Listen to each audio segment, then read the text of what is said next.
If you study where the largest cities in the United States actually sit, a pattern emerges that holds almost without exception. New York at the mouth of the Hudson, Chicago on the southern tip of Lake Michigan, New Orleans where the Mississippi meets the Gulf, Seattle on Puget Sound, San Francisco on its Pacific Harbor. The pattern holds across the country and across the world. Cities grow where geography creates a choke point, where trade has no choice but to concentrate, where a natural feature makes a settlement inevitable. Geography dictated their existence. The city followed. Atlanta, Georgia anchors the 14th-largest metropolitan area in the country. It operates the busiest airport on Earth. It is the headquarters of Coca-Cola, Home Depot, and Delta Airlines. It is the birthplace of Martin Luther King Jr. and the capital of American hip-hop. No coastline, no lake, no navigable river. The Chattahoochee runs near its western edge, shallow and rocky, commercially useless. 6 million people living on a ridge in the Georgia foothills with nothing underneath but red clay and railroad ties. Atlanta is the only major city in the United States built without access to a navigable body of water of any kind. It was founded because a surveyor needed a convenient mathematical midpoint for laying railroad tracks. That artificial origin explains every paradox Atlanta has produced in the century and a half since. The airport, the sprawl, the inequality, the hustle. All of it traces back to a wooden stake driven into the ground in 1837. In 1837, the state of Georgia needed a southern terminus for a railroad connecting the deepwater port of Savannah to the interior of the American Midwest. A surveyor drove a wooden stake into the ground on a high ridge in the Georgia foothills. The location was chosen for its elevation and its mathematical position on a map. There was no natural resource there. There was no existing settlement. The site had no name. The settlement that grew around the stake was called Terminus. It was later renamed Marthasville, then Atlanta. From its first day, Atlanta was a city of transit, a place where things arrived, changed direction, and left. That logic made it the logistical heart of the Confederacy during the Civil War, functioning as the central distribution point for troops, weapons, and supplies across the South. It was the place the war ran through, which made it the ultimate target. Union General William T. Sherman laid siege to Atlanta in the summer of 1864. When the city fell, he evacuated its citizens and systematically burned its rail yards, factories, and warehouses to the ground. If Atlanta had been a normal city, founded on a river or a port, it might have rebuilt around that natural resource. Boston rebuilt after its Great Fire around its harbor. Chicago rebuilt after 1871 around its lake and rail convergence. Atlanta had no natural resource to anchor a recovery. It had only the railroad, and the railroad was destroyed. By every precedent of American urban development, Atlanta should have become a historical footnote, a burned administrative node with no geographic reason to persist. Instead, it rebuilt faster than anyone thought possible, adopted the phoenix as its symbol, aggressively courted northern investment, and branded itself the capital of the New South before the rubble had cooled. Hartsfield-Jackson Atlanta International Airport handles over 100 million passengers annually, making it the busiest airport on Earth by passenger volume. Roughly 80% of those passengers are not traveling to Atlanta. They are connecting through it. Atlanta did not become the world's dominant aviation hub because 100 million people wanted to visit Georgia. It became the hub because Delta Airlines, originally a crop dusting operation based in Monroe, Louisiana, relocated to Atlanta in the mid-20th century and pioneered the hub-and-spoke model of commercial aviation, routing all flights through a central transfer point rather than flying city to city. Atlanta's position halfway between the dense population centers of the Northeast and the booming Sun Belt, combined with its high elevation and relatively mild weather, made it geometrically ideal. No fog problems like San Francisco, no winter closures like Chicago, no airspace congestion like New York. A clean ridge in the middle of the country where planes could land reliably in almost any season. The airport is now the largest single employer in the state of Georgia. generating an estimated $38 billion in annual economic impact for the region. It functions as the economic engine underneath every other claim Atlanta makes to global relevance. The city that was founded as a railroad terminus, a place where things arrived, changed direction, and left, rebuilt that exact logic at 30,000 feet and became the dominant transfer point of the jet age. Almost every major American city that expanded aggressively in the 20th century eventually encountered a natural limit, an ocean, a mountain range, a body of water that stopped the outward spread and forced density inward. Los Angeles hit the Pacific, Miami hit the Everglades, Seattle compressed between Puget Sound and Lake Washington, Atlanta encountered nothing. The metropolitan area now covers approximately 8,000 square miles across 30 counties, roughly the land area of the entire state of Massachusetts, with no natural boundary at any edge.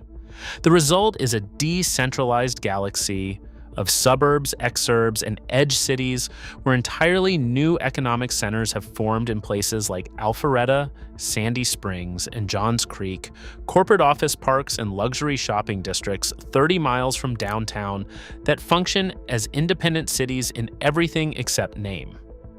In a traditional city, all roads lead to the center. In Atlanta, the center is just one of many options. You can live your entire life in the northern suburbs, work in a tech park in Alpharetta, and never set foot in downtown Atlanta. The downtown connector, Interstate 285, Interstate 85, and Interstate 75 are in permanent gridlock because a metro of 6 million people with no coherent transit spine and no geographic compression has no alternative to the car. The suburban counties surrounding Atlanta resisted extending MARTA, the public transit system, into their jurisdictions for decades, a resistance shaped by racial politics, classism, and the car-dependent culture the sprawl itself produced. Atlanta consistently ranks among the top 5 American cities for worst traffic congestion, with average commuters losing over 60 hours annually to delay. Atlanta operates the most efficient aviation hub on Earth. Its own residents sit in some of the worst traffic in the United States. The city that could move 100 million people through its airport every year could not move its own population across town. Atlanta is the birthplace of Martin Luther King Jr., the strategic headquarters of the American Civil Rights Movement, and the home of the Atlanta University Center, the largest consortium of historically black colleges and universities in the world, including Spelman, Morehouse, and Clark Atlanta. Since the 1970s, it has consistently elected black mayors and built a visible black professional and executive class that has no peer in any other American city. It is the undisputed capital of American hip-hop and a dominant force in film, television, and fashion. By the metrics of black political and cultural power, no city compares. Atlanta also ranks first among major American cities in income inequality. The gap between rich and poor in Atlanta is wider than in San Francisco, wider than in New York, wider than in any other major American metropolis. The median household income for a black family in the city is roughly 1/3 the median income of a white family. Cities like Detroit and Cleveland have deep poverty, but their regional economies collapsed. Atlanta's regional economy is one of the fastest growing in the country. The poverty is not a product of regional failure. It is a product of how the city's growth distributed and failed to distribute its prosperity. The mechanism is geographic. Corporate investment and job growth concentrated in the northern half of the city and the affluent northern suburbs, while the southern and western quadrants, predominantly black, were systematically starved of investment in infrastructure. MARTA does not reach deep into the suburban counties where job growth has concentrated. Affordable housing sits far from the corridors of economic opportunity. If you cannot afford a reliable car in Atlanta, you are effectively locked out of the economy. The city's rapid gentrification is displacing the working-class black residents who built its cultural foundation from neighborhoods like the Old Fourth Ward and the BeltLine corridor. The Black Mecca is becoming unaffordable for the people who made it one. The Atlanta BeltLine is a multi-billion-dollar project to convert 22 miles of abandoned railway corridors encircling the city core into a connected network of trails, parks, and eventually light rail. It is the most ambitious urban redevelopment project in the American South and the city's most direct acknowledgement that the car-dependent development pattern it built over 70 years has reached a functional breaking point. Where the BeltLine has been completed, the transformation is measurable. Abandoned warehouses converted to commercial and cultural spaces like Ponce City Market. Derelict industrial land replaced by public trails and residential development. Property values rising along corridors that previously had no pedestrian infrastructure of any kind. Corporations that relocated to Atlanta's northern suburbs for cheap land and low taxes are now confronting employee retention problems driven by commute times that cost workers 2 to 3 hours daily. The BeltLine was conceived in 1999 as a graduate thesis by Georgia Tech student Ryan Gravel and formally adopted as a city redevelopment initiative in 2005.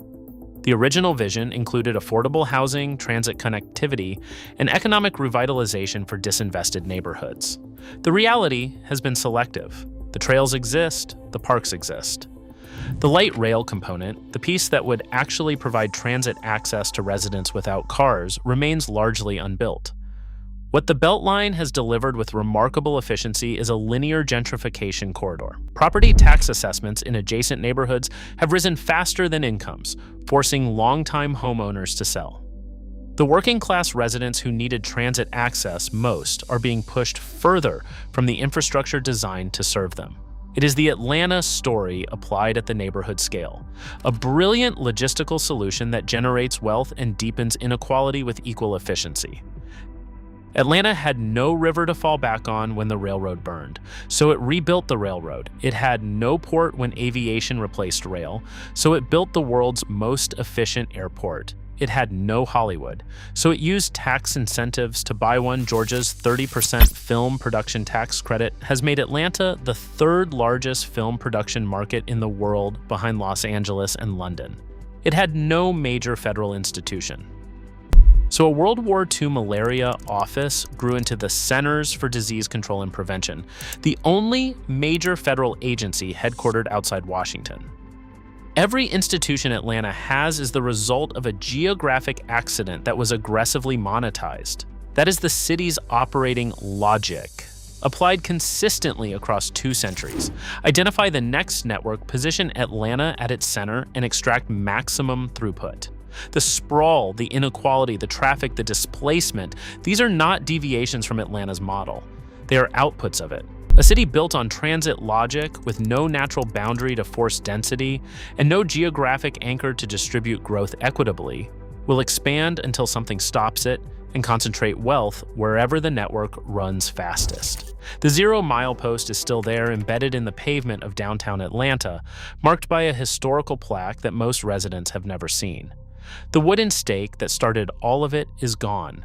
The logic is not. Most cities were discovered by geography. Atlanta was invented by engineers. It has no natural harbor, no dominant river, no mineral wealth that forced settlement. What it has is 2 centuries of accumulated proof that geography is optional if you are aggressive enough about building the next network before anyone else does. The contradictions are not bugs. They are the design.